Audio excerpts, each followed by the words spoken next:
Hari ini ada dua tempat pemungutan suara yang melakukan pencoblosan lanjutan, yakni di TPS 11 Kelurahan Lawang Kidul dan TPS 36 Kelurahan 2 Ilir, Palembang.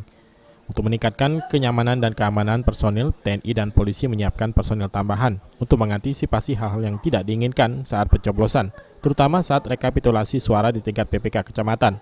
Kapolresta Palembang Kombes Polisi Didi Hayamansah mengatakan, dua TPS yang melaksanakan pencoblosan lanjutan dipertebal pengamanannya sebanyak 30 personil dari satu TPS dan masing-masing PPK 60 personil agar tidak ada seseorang atau kelompok orang yang dapat mengganggu jalannya perhitungan suara di PPK. Dia menambahkan, semua ini agar perhitungan berjalan dengan aman dan lancar serta sukses. Untuk pengamanan kayaknya ini berlipat dari ini karena ini susulan atau gimana? Betul, karena personil kita memang kita semaksimal mungkin ya.